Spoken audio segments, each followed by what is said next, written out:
ವೀಕ್ಷಕರೇ, ಇವತ್ತು ನಮ್ಮ ಜೊತೆ ಇರೋರು ಟೇಶಿ ವೆಂಕಟೇಶ್ ಸರ್. ಇವರೊಂದ ಅದ್ಭುತ ನಿರ್ಮಾಪಕರು, ನಿರ್ದೇಶಕರು, ಬರಹಗಾರರು, ಆಲ್ ಇನ್ ಒನ್.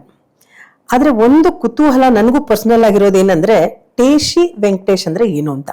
ನಾನು ಶುರುನೇ ಅದರಿಂದ ಮಾಡ್ತಾ ಇದ್ದೀನಿ. ಸರ್ ಹತ್ರ ತಿಳ್ಕೊಳ್ಳೋಣ, ಟೇಶಿ ವೆಂಕಟೇಶ್ ಅಂದ್ರೆ ಏನು ಅಂತ. ನಮಸ್ಕಾರ ಸರ್. ನಮಸ್ತೆ. Welcome to the show sir. Thank you sir. ನಾನು ಈಗ ಹೇಳ್ದಾಗೆ ಟೇಶಿ ವೆಂಕಟೇಶ್ ಅದು ಹೇಗೆ ಸರ್ ಅದು ಹೆಸರು ಬಂದಿದ್ದು? ಎಸ್, ಮೊದಲಿಗೆ ವಿಜಯ, ನಮ್ಮ ವಿಜಯ ಚಾನಲ್ಗೆ ಮತ್ತು ಇಡೀ ತಂಡಕ್ಕೆ ಶುಭ ಕೋರ್ತೇನೆ. Thank you sir. ಎಸ್, ಇದು ತುಂಬ ಜನ ಕೇಳುವಂಥ ಪ್ರಶ್ನೆ, ಟೇಶಿ ಅಂದ್ರೇನು, ಟೇಶಿ ಅಂದ್ರೆ ಏನು ಅಂತ. ನನ್ನ ಮೂಲ ಹೆಸರು ವೆಂಕಟೇಶ್ ಅಂತಾನೆ. ಸೊ ನನ್ನ ತಾಯಿ ಕರೀತಾ ಇದ್ರು ವೆಂಕಟೇಶಿ, ಟೇಶಿ ಟೇಶಿ ಟೇಶಿ ಅಂತ. ಸೊ ಹಾಗಾಗಿ ಆ ತಾಯಿಯ ಕೂಗನ್ನ ಜೊತೆಲಿ ಇಟ್ಕೊಂಡಿದ್ದೀನಿ. How beautiful.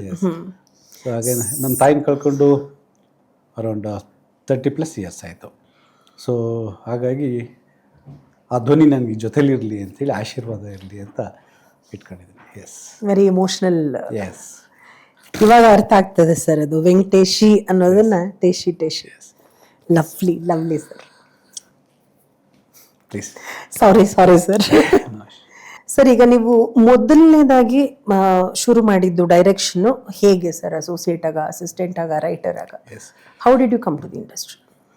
ನಾನು ಆ್ಯಕ್ಚುಲಿ ಸಿನಿಮಾದಲ್ಲಿ ನಿರ್ದೇಶಕ ಆಗಬೇಕು, ಮತ್ತೊಂದು ಆಗಬೇಕು ಅನ್ನೋ ಕಲ್ಪನೆ ಇರಲಿಲ್ಲ. ಒಟ್ಟಿನಲ್ಲಿ ಸಿನಿಮಾದಲ್ಲಿ ನಾನು ಗುರುತಿಸ್ಕೋಬೇಕು, ಅಲ್ಲಿ ನಾನು ಜೀವನ ಕಟ್ಕೋಬೇಕು ಅಂತ ಆಸೆ ನನಗೆ 10th ಸ್ಟ್ಯಾಂಡರ್ಡಿಂದನೇ ಶುರುವಾಗಿತ್ತು ನನಗೆ. ಸೊ ಆಗ ನಾನು SLC-ನಲ್ಲಿ ನಾನು 3 ಸಲ ಫೇಲ್ ನಾನು.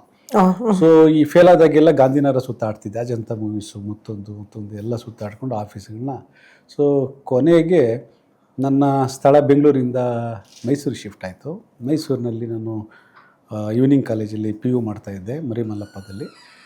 ಅದಾದಮೇಲೆ PU ಎಕ್ಸಾಮ್ ಬರೆದು ಇವತ್ತಿಗೂ ನಾನು ರಿಸಲ್ಟ್ ನೋಡಿಲ್ಲ. ಇವತ್ತವರೆಗೂ ನೋಡಿಲ್ಲ, ಯಾಕೆ ಪಾಸ್ ಆಗಿರಲ್ಲ, ಅದಂತೂ ಸತ್ಯ. ಈಗಲೂ ಹಂಗೆ ಅನ್ಸುತ್ತೆ ಸರ್ ನಿಮಗೆ? ಹೌದು, ಯಾಕೆಂದರೆ ಸತ್ಯ ಹೇಳ್ಬೇಕಲ್ಲ.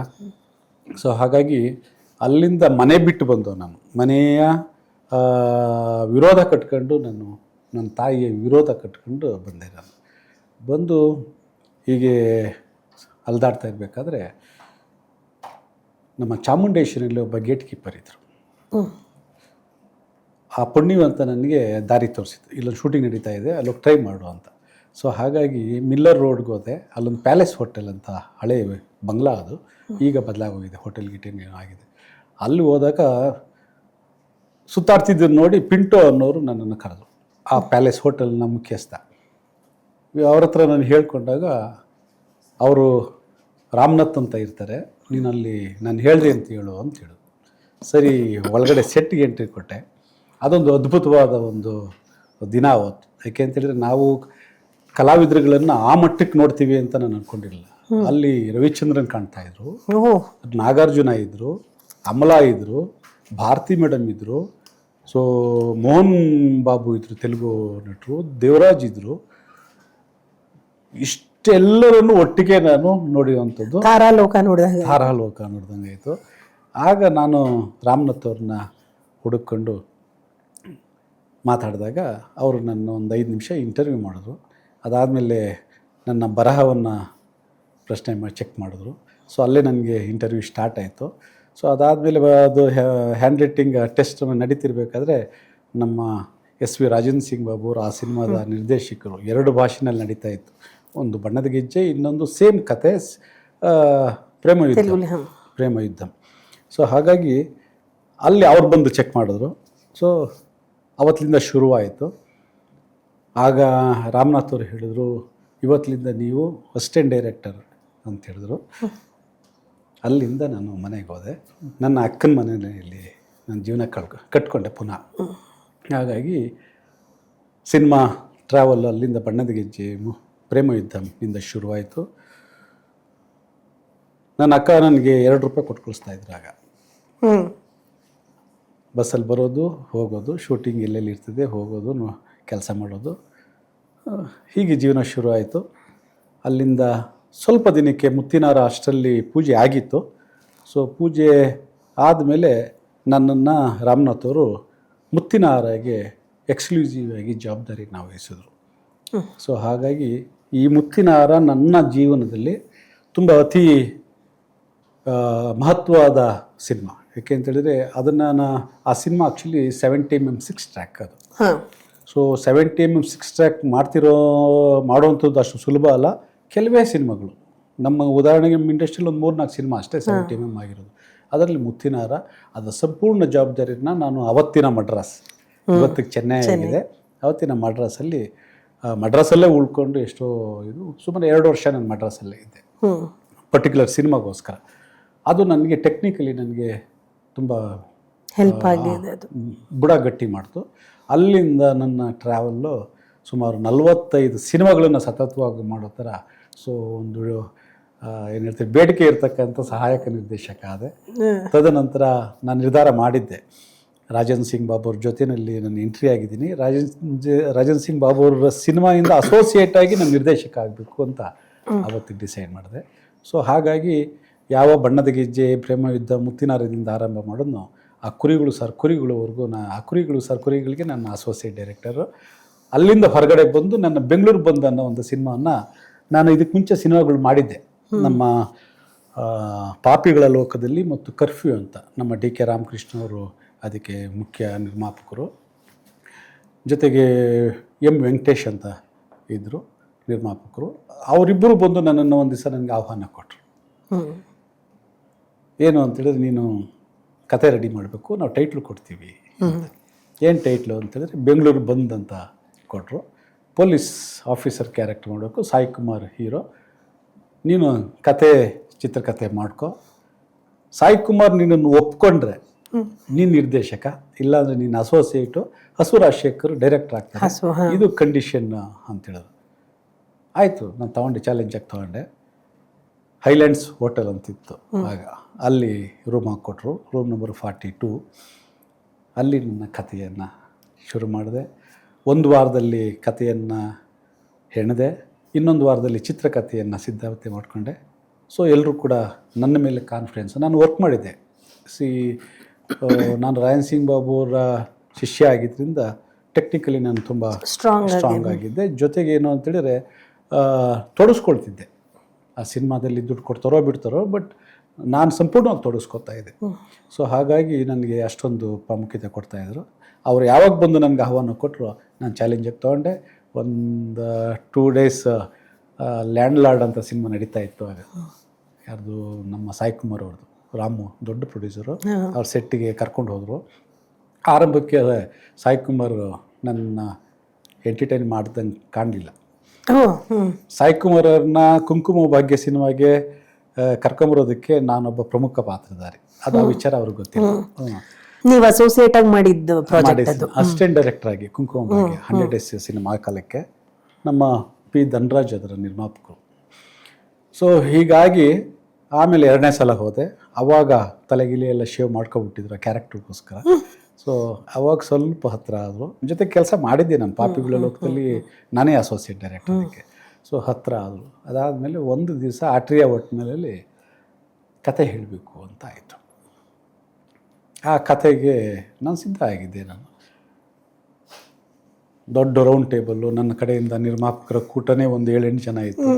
ಆವಾಗ ಸಾಯಿ ಕುಮಾರ್ ತುಂಬ ದೊಡ್ಡ ಮಟ್ಟದಲ್ಲಿದ್ದರು, ತುಂಬ ಯಶಸ್ವಿ ನಾಯಕರಾಗಿದ್ದರು. ಸೊ ಆಗ ಭಯ್ಯ ನನ್ನ ಮುಖ ನೋಡ್ತಿಲ್ಲ ಅವರು ಆ ಕಡೆ ಕೂತಿದ್ದಾರೆ, ನಾನು ಆಪೋಸಿಟ್ ಕೂತಿದ್ದೀನಿ. ಸ್ನೇಹಿತರೆಲ್ಲ ಸುತ್ತಮುತ್ತ ಇದ್ದಾರೆ. ಇನ್ನೊಬ್ಬರು ನಮ್ಮ ಕತೆಗೆ ಕೈ ಜೋಡಿಸ್ತಂಥವ್ರು, ಸಂಭಾಷಣೆಗೆ ಕೈ ಜೋಡಿಸ್ತಂಥವ್ರು ನಮ್ಮ ನಾಗರಾಜ್ ಶಾಸ್ತ್ರಿಗಳಿದ್ರು. ಎಲ್ಲರೂ ಸಮ್ಮುಖದಲ್ಲಿ ಭಯ್ಯ ನಾನು ಕತೆ ಹೇಳೋದು ಅಂದೆ. ಅಲ್ಲಿಂದ ಶುರು ಆಯಿತು. ಯೂಶ್ವಲಿ ಐ ಡೋಂಟ್ ಏನು ಪೇಪರ್ ನೋಡ್ಕೊಂಡು ಕತೆ ಹೇಳೋ ಡೈರೆಕ್ಟರ್. ತಲೆಗೆ ಫೀಡ್ ಆಗೋವರೆಗೂ ನಾನು ಮುಂದೆ ಸ್ಕ್ರೀನ್ ಪ್ಲೇ ಮಾಡ್ಕೊಂಡ್ಬಿಟ್ಟಿರ್ತೀರ ಪ್ರತಿಯೊಂದು, ಅದು ಪಕ್ಕ ಆಗೋವರೆಗೂ ನಾನು ಹೋಗಲ್ಲ. ಸೊ ಹಾಗಾಗಿ ಒಂದು 45 minutes ನಾನ್ ಸ್ಟಾಪ್ ಕತೆ ಹೇಳಿದೆ. ಸೊ ಸಾಯಿ ಕುಮಾರ್ ಅವರು ಅಯ್ಯಪ್ಪ ಮಾಲೆ ಹಾಕಿದ್ರಾಗ ಬಂದು ತಬ್ಕೊಬಿಟ್ರು. That was my first individual. Bengaluru ಬಂತು, ದೊಡ್ಡ ಮಟ್ಟದಲ್ಲಿ ಸಿನಿಮಾ ಆಯಿತು. ಆ ಸಿನಿಮಾಗೆ ಮಾರಲ್ ಆಗಿ ಮತ್ತು ಪ್ರಾಕ್ಟಿಕಲ್ ಆಗಿ ಸಪೋರ್ಟ್ ಮಾಡಿದವರು ನಮ್ಮ ಶಂಕರ್ ಬಿದ್ರಿ ಸಾಹೇಬರು. ಹಾಂ. ಯಾಕೆಂತೇಳಿದ್ರೆ ಅದು ಪೊಲೀಸ್ ಆಧಾರಿತ ಕಥೆ ಆಗಿತ್ತು. ಹ್ಞೂ. ರಾಜಕಾರಣಿಗಳು ಮತ್ತು ಪೊಲೀಸರ ನಡುವೆ ಇರತಕ್ಕಂಥ ಆಂತರಿಕ ಸಂಘರ್ಷವನ್ನು ನಾನು ಎತ್ತಿಡ್ತಿದ್ದೆ. ಹೇಗೆ ನಮ್ಮ ಅಧಿಕಾರಿಗಳು ಕ್ಲಚಸ್ಸಲ್ಲಿ ಸಿಗಾಕೊಳ್ತಾರೆ, ಯಾವ ರೀತಿ ಕಾನೂನನ್ನು ನಿಭಾಯಿಸೋಕ್ಕಾಗೋದಿಲ್ಲ, ಇಂಪ್ಲಿಮೆಂಟ್ ಮಾಡೋದಕ್ಕಾಗಲ್ಲ. ಹಾಗಾಗಿ ಆ ಥರ ಒಂದು ಎಮೋಷ್ನಲ್ ಸಬ್ಜೆಕ್ಟನ್ನು ನಾನು ಹ್ಯಾಂಡಲ್ ಮಾಡಿದೆ. ಅದರಲ್ಲಿದ್ದು 4 ಲೈನಿನ ಕಥೆ ಅಷ್ಟೇ. ಪೊಲೀಸ್ ಇಲಾಖೆಗೆ ಸಂಪೂರ್ಣ ಅಧಿಕಾರ ಕೊಟ್ಟರೆ ಅಥವಾ ಈ ರಾಜಕಾರಣಿಗಳ ಕಪಿಮುಷ್ಟಿಯಿಂದ ಬಿಡುಗಡೆಗೊಳಿಸಿದ್ರೆ ಹೇಗೆ ಕೆಲಸ ಮಾಡ್ತಾರೆ?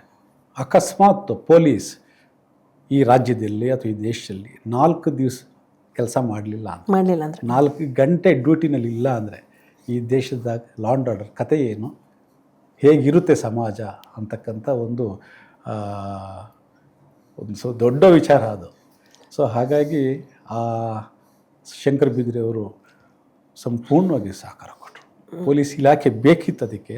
ಅಷ್ಟೊಂದನ್ನು ಅಥೆಂಟಿಕ್ ಆಗಿ ನಾವು ಪೊಲೀಸ್ ಡಿಪಾರ್ಟ್ಮೆಂಟ್ನ ಯೂಸ್ ಮಾಡ್ಕೊಳ್ಳೋಕ್ಕೆ ನಮ್ಮ ಸಿನಿಮಾ ಸ್ಟೈಲಲ್ಲಿ ಆಗಲ್ಲ. So original police department because ಅವ್ರ ಕತೆ ಕೇಳಿದ್ರು ನನ್ನ ಹತ್ರ. ಅವಾಗ KSRP IG ಆಗಿದ್ದರು ಶಂಕರ್ ಬಿದ್ರಿ ಅವರು. ನಾನು ಕತೆ ಹೇಳಿದಾಗ 2 ನಿಮಿಷ ನಿಮ್ಗೇನು ಬೇಕು ನಿಮಗೆ, ಈ ಥರ ಸಂದರ್ಭಗಳು ಬರುತ್ತೆ. ಸೊ ಇದಕ್ಕೆ ಇಲಾಖೆ ನನಗೆ ಮೆನ್ ಬೇಕು, ಜೊತೆಗೆ ಟೋಟಲ್ ಸೆಟಪ್ ಬೇಕು ಅಂತ ಈ ಕಾಲ್ಡ್ ಲ್ಯಾಂಡ್ಲೈನ್ಗೆ 4 ಡಿಜಿಟ್ ಮಾಡಿ ಕೃಷ್ಣಪ್ಪ ಟೇಶಿ ವೆಂಕಟೇಶ್ ಅಂತ ಬರ್ತಾರೆ, ಅವ್ರಿಗೇನು ಬೇಕು ಅದು ಮಾಡಿ ಅಂದು. ಇಷ್ಟೇ ಪದಗಳು ಅವರು ಉಪಯೋಗಿಸಿದ್ದು. ಕೊನೆಗೆ ನಾನು ಹೋದಾಗ ಅವರು ನನ್ನನ್ನು ಸ್ವೀಕಾರ ಮಾಡಿದ್ದು ಬೇರೆ. ಇಡೀ ಇಲಾಖೆ ಆ ಇಲಾಖೆ ಅವರು ಮಾತಾಡಿದ್ದು ಮೋಸ್ಟ್ಲಿ ಕಮಾಂಡೆಂಟ್ ಯಾರು ಇದ್ದರು ಸುಖ ಅವ್ರ ಹತ್ರ ಮಾತಾಡಿದ್ದು. ಅಲ್ಲಿಂದ ನನ್ನ ರಿಕ್ವೈರ್ಮೆಂಟ್ಸ್ಗೆ ಇಡೀ ಡಿಪಾರ್ಟ್ಮೆಂಟು ನಿಂತ್ಕೊಂತ. ಯಾಕೆಂತೇಳಿದ್ರೆ ಪೊಲೀಸ್ ಇಲಾಖೆ ಬಗ್ಗೆ ಸಿನಿಮಾ ಮಾಡೋದಕ್ಕೆ ಪಾಸಿಟಿವ್ ಆಗಿ ಬಂದಿದ್ದಾರೆ ಅಂತೇಳಿ.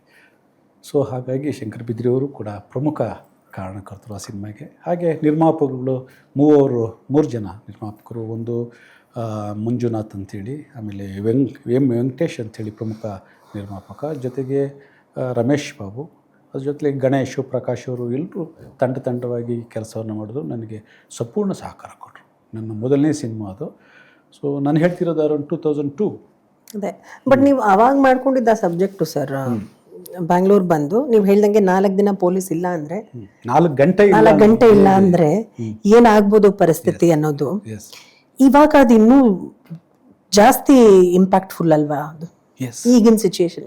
ಹೌದು, ಇದು ಸದಾಕಾಲಕ್ಕೂ ಪ್ರಸ್ತುತ ಇದು. ಹೌದು, ಬಟ್ ಇವಾಗ ಅಂದ್ರೆ ಆಫ್ಟರ್ 2 decades ಆಲ್ಮೋಸ್ಟ್ ಇವತ್ತಿಗೂ ಕೂಡ ಅದು ಜೀವಂತ ಎವರ್ಗ್ರೀನ್ ಅನ್ನೋ ಥರ ಅದು. ನೋಡಿ, ಆ ಸಿನಿಮಾನ ಫಸ್ಟ್ ಕಾಪಿ ಪ್ರಸಾದ್ ಲ್ಯಾಬ್ ಬಂತಿದ್ದಾಗ ಅದೆಲ್ಲ ನೆಗೆಟಿವ್ ಪ್ರಾಸೆಸ್ ಅಲ್ಲಿ ಮಾಡಿದ್ದು.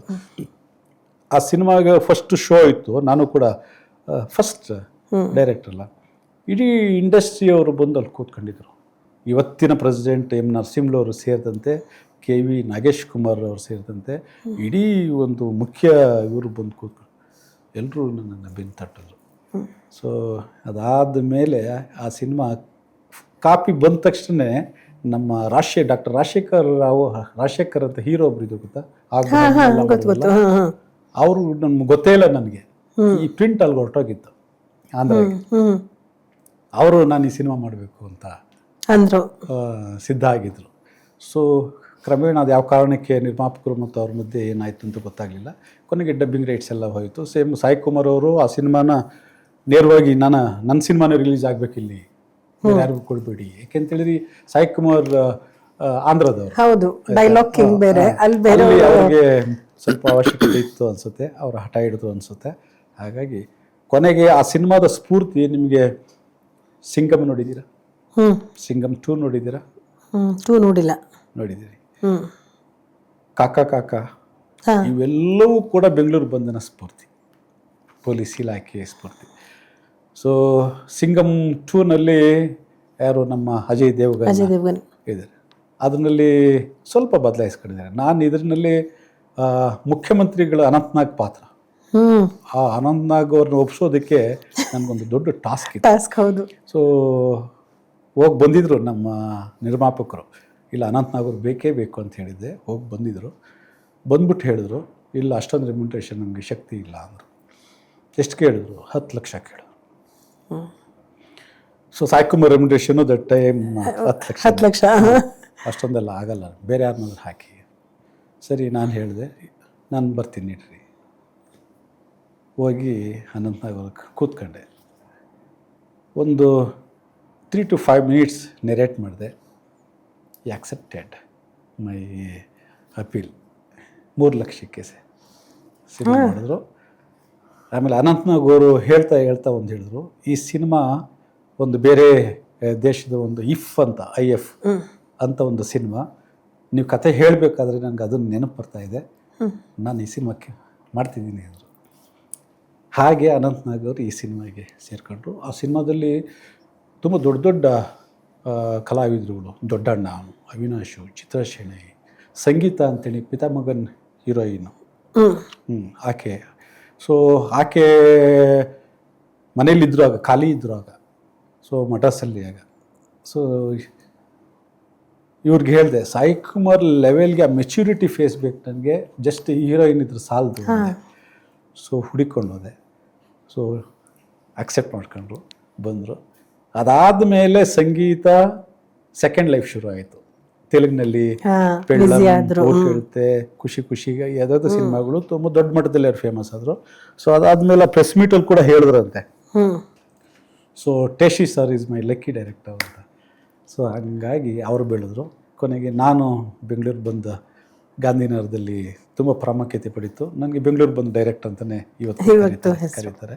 ಸೊ ಅದಾದಮೇಲೆ ಸರ್, ಇದು ಕೇಳ್ತಿದ್ರೆ ಏನನ್ಸುತ್ತೆ ಅಂದರೆ, ನೀವು ಪ್ರತಿ ಸಲ ಒಬ್ಬರನ್ನ ಅಪ್ರೋಚ್ ಮಾಡಕ್ಕೆ ಹೋದಾಗ್ಲೂ ನಿಮ್ಮ ವಾಕ್ಚಾತುರ್ಯ, ನಿಮ್ಮ ಬುದ್ಧಿ, ನಿಮ್ಮ ರೈಟಿಂಗ್, ಯಾಕಂದ್ರೆ ನಿಮ್ಮ ಬರವಣಿಗೆ ನೋಡಿ ಫಸ್ಟ್ ನಿಮ್ಮನ್ನ ಮಾಡಿದ್ದು, ಆಮೇಲೆ ನೀವು ಕನ್ವಿನ್ಸ್ ಮಾಡಿದ್ದು ಮಾತಿನ ಇದ್ರಲ್ಲಿ.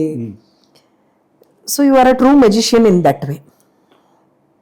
ಅಂದ್ರೆ ಒಂದು ಡೈರೆಕ್ಟರ್ಗೆ ಇರ್ಬೇಕಾದ ಅಷ್ಟು ನಾವೇನ್ ಹೇಳ್ತೀವಿ ಕ್ವಾಲಿಟೀಸ್, ಕನ್ವಿನ್ಸಿಂಗ್ ಕ್ವಾಲಿಟಿ, ಆಮೇಲೆ ರೈಟಿಂಗ್, ಇದೆಲ್ಲ ಇವಾಗ ಡೈರೆಕ್ಟರ್ ಆಗ್ಬೇಕು ಅಂತ ಬಂದ್ಬಿಡ್ತಾರೆ. ಅವ್ರಿಗೇನು ಗೊತ್ತಿರಲ್ಲ, ನಾನು ಡೈರೆಕ್ಟರ್ ಆಗ್ಬಿಡ್ಬೇಕು ಅಂತ ಅಂತಾರೆ.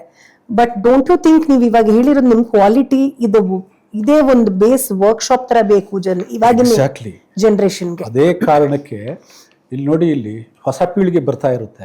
ಆ ಹೊಸ ಪೀಳಿಗೆಗೆ ನಾವು ಮಾರ್ಗದರ್ಶಕರು, ನಾವು ಸೀನಿಯರ್ಸ್ ಅಂದ್ರೆ ಮಾರ್ಗದರ್ಶಕರು. ಸೊ ನಿರ್ದೇಶಕ ಆದ್ರೇನೆ ಮಾರ್ಗದರ್ಶಕ. Captain of the show. ನನಗೆ ಅನುಭವ ಆಗ್ತಿದ್ದಂಗೆ ಹೊಸ ಪೀಳಿಗೆಗೆ ನನ್ನ ಅನುಭವದ ದಾರಿ ಆಗಬೇಕು. ಸೊ ಆಗ ಅವ್ರಿಗೆ ಹೆಚ್ಚು ಜ್ಞಾನ ಬರ್ತದೆ. ಸೊ ನಮ್ಮ ಅನುಭವಗಳು, ನಮ್ಮ ಸಮಸ್ಯೆಗಳು, ಚಿತ್ರರಂಗ ಎದುರಿಸ್ತಾ ಇರ್ತಕ್ಕಂಥ ವಿಚಾರಗಳು, ಆಮೇಲೆ ನಿರ್ದೇಶಕನ ಜವಾಬ್ದಾರಿಗಳು, ಆತ ಎಲ್ಲ 360 ಡಿಗ್ರಿಲಿ ಕೆಲಸ ಮಾಡ್ತಾರೆ. ಹೌದಾ? ಎಲ್ಲ ಇಲಾಖೆಗಳು ಏನಿವೆ, ಸುಮಾರು ಅವತ್ತಿಗೆ 24 ಕ್ರಾಫ್ಟ್, 24 ಕ್ರಾಫ್ಟ್ಸ್, ಇವತ್ತಿಗೆ 30 ದಾಟಿ ಜಾಸ್ತಿ ಇವೆ. ಅವುಗಳನ್ನೆಲ್ಲ ಹ್ಯಾಂಡಲ್ ಮಾಡಬೇಕು ಅನ್ನೋ ಅಷ್ಟು ಜ್ಞಾನವನ್ನು ನೀವು ಅನುಭವದಿಂದನೇ ಪಡಿಬೇಕೆ ಹೊರತು ಗೂಗಲಿಂದ ಸಾಧ್ಯ ಇಲ್ಲ. ಆದರೆ ಮಕ್ಕಳು ಇವತ್ತು ವಿದ್ಯಾವಂತರು, ಬುದ್ಧಿವಂತರಿದ್ದಾರೆ, ಆತರ ಪಡ್ತಾ ಇದ್ದಾರೆ. ಆತರ ಪಡೋದ್ರಲ್ಲಿ ಅವರು ನಿಲ್ಲೋದಕ್ಕೆ ಅಥವಾ ಪ್ರೂವ್ ಮಾಡೋದಕ್ಕೆ ಸಾಧ್ಯ ಆಗ್ತಾ ಇಲ್ಲ. ನಾನು ಅದಕ್ಕೆ ಈ ಪ್ರಶ್ನೆ ಏನಕ್ಕೆ ಕೇಳಕ್ ಹೊರಟೆ ಅಂತಂದ್ರೆ, ನಿಮ್ದೇ ಒಂದು ಅಕಾಡೆಮಿ ಇದೆ, ಇನ್ಸ್ಟಿಟ್ಯೂಟ್ ಇದೆ. ಅಕಾಡೆಮಿ ಸ್ಟಾರ್ಟ್ ಮಾಡಿಲ್ಲ, ಸ್ಟಾರ್ಟ್ ಅದೇ ಮಾಡಬೇಕು ಅಂತಿದ್ದೀರಾ? ಓಕೆ. ಸೊ ಇವಾಗ ನಾನೇ ನನ್ನ ಸುತ್ತಮುತ್ತ ನೋಡ್ತೀನಿ, ಯಂಗ್ಸ್ಟರ್ಸು ತುಂಬಾ ಬ್ರಿಲಿಯಂಟ್. ನೀವು ಹೇಳ್ದಾಗೆ ಎಲ್ಲ ಬುದ್ಧಿ, ಗ್ರಾಸ್ಪಿಂಗ್ ಪವರ್ ಎಲ್ಲ ಇರುತ್ತೆ, ಪೇಷನ್ಸ್ ತುಂಬಾ ಕಡಿಮೆ. ದೇ ವಾಂಟೆಡ್, ಈ ಜೆನ್ಸೀಸ್ ಅನ್ನೋರು ಹಿಂಗಿಂಗ್ ಹೋಗ್ಬೇಕು ಅಂತಾರೆ. ಬಟ್ ಅವ್ರಿಗೆ ಇದನ್ನ ನೀವು ನಿಮ್ ಸ್ಟೈಲಲ್ಲೇ ಹೇಳ್ಕೊಡ್ತೀರಾ ಅಥವಾ ನೀವ್ ಅಪ್ಡೇಟ್ ಆಗ್ತೀರಾ? ಒಂದು ನೋಡಿ, ಸೀನಿಯರ್ಸು ಟೆಕ್ನಿಕಲಿ ಅಪ್ಡೇಟ್ ಆಗೋದು ದೊಡ್ಡ ವಿಚಾರ. Okay, even today I use AI. ಹೌದು. ಓಕೆ, ನಾನು AI ಟೆಕ್ನಾಲಜಿ ವೈಸ್ ಅಪ್ಡೇಟ್ ಆಗಿದೆ. ಆಗ್ಬೇಕು ಅದು. So that is my part of learning. ಯಾವಾಗಲೂ ಕಲಿತಾನೆ ಇರಬೇಕು. ಹೌದಾ? ಆದರೆ ಹೊಸ ಪೀಳಿಗೆ, ಹೊಸ ಜನರೇಷನ್ಗೆ ನೀವೇನು ಹೇಳ್ತೀರ, ಇವೆಲ್ಲ ಇದೆಯಲ್ಲ ನಾವೆಲ್ಲ ಅಂದ್ಕೊಂಡಿದ್ದೀವಿ ಅಷ್ಟೇ. ಎಲ್ಲರೂ ಅವರು ತುಂಬ ಪ್ರತಿಭಾವಂತರಿದ್ದಾರೆ, ಆದರೆ ಅನುಭವದ ಕೊರತೆ, practical life is different, theory is different. Different, ಹೌದು. ಪುಸ್ತಕ ಓದಾಕ್ಷಣಕ್ಕೆ ನಾನು ಸಿನಿಮಾ ಮಾಡ್ತೀನಿ ಅನ್ನೋದಾಗಲಿ, ಅಥವಾ ನಾನು ಇಂಗ್ಲೀಷ್ ಮಾತಾಡ್ತೀನಿ ಅನ್ನೋ ಕಾರಣಕ್ಕೆ ನಾನು ದೊಡ್ಡ ನಿರ್ದೇಶಕ ಆಗ್ತೀನಿ, ಅವೆಲ್ಲ. ಸೊ ಹಾಗಾಗಿ ಈ ಗಡ್ಡ ಬಿಡೋದ್ರಿಂದ ನಾನು ದೊಡ್ಡ ನಿರ್ದೇಶಕ ಆಗ್ತೀನಿ, ಬುದ್ಧಿಜೀವಿ ತರ ಕಾಣಿಸ್ತೀನಿ, ಕುರ್ತಾ ಹಾಕೋತೀನಿ. ಬಟ್ ಇವತ್ತಿಗೇನಾಗಿದೆ, ಅದೊಂದು ಪ್ಯಾಷನ್ ಆಗಿದೆ. ಅದ್ರ ಜೊತೆಯಲ್ಲಿ ನಾನು ಏನು ಹೇಳ್ತೀನಿ ಹೊಸ ಡೈರೆಕ್ಟರ್ಸ್ಗೆ, ಯಂಗ್ಸ್ಟರ್ಸ್ಗೆ, ನೀವು 1 ಸಿನಿಮಾ 2 ಸಿನಿಮಾ 3 ಸಿನಿಮಾ ಮಾಡಿದ್ರೂ ಚಿಂತೆ ಇಲ್ಲ, ಸೀಸನ್ ಆಗಿ ನಿಮ್ಗಿನ್ನೂ ಏಜ್ ಇದೆ. ನೀವು ಸಿನಿಮಾಗಳನ್ನು ಎಕ್ಸ್ಪೆರಿಮೆಂಟಾಗಿ ಯೂಸ್ ಮಾಡೋಕ್ಕಾಗಲ್ಲ. ಯಾಕೆ ಅಂತ ಹೇಳಿದ್ರೆ ನಿರ್ಮಾಪಕನ ಬಂಡವಾಳ ಇರುತ್ತೆ ಅಲ್ಲಿ, ಆ ನಿರ್ಮಾಪಕನಿಗೆ ಬದುಕಿರುತ್ತೆ, ಅದ್ರ ಜೊತೆ ಕುಟುಂಬ ಇರುತ್ತೆ. ಅವನು ಮನೆಯ ಆಸ್ತಿನೆಲ್ಲ ತಂದು ನಿಮ್ಮ ಮಾತಿನ ಮೇಲೆ, ನಿಮ್ಮ ಭರವಸೆ ಮೇಲೆ, ನಿಮ್ಗೇನೋ ಒಳ್ಳೇದು ಮಾಡಬೇಕು, ನಿಮ್ಮನ್ನು ಬೆಳೆಸ್ಬೇಕು ಅನ್ನೋ ಹುಮ್ಮಸ್ನಲ್ಲಿ ಪ್ರೋತ್ಸಾಹ ಕೊಡೋಕೆ ಬರ್ತಾನೆ. ಅವನ ಮನೆ ಹಾಳಾಗಬಾರ್ದು. ಕರೆಕ್ಟ್ ಸರ್ ಹೇಳಿರೋದು 100% ಕರೆಕ್ಟ್.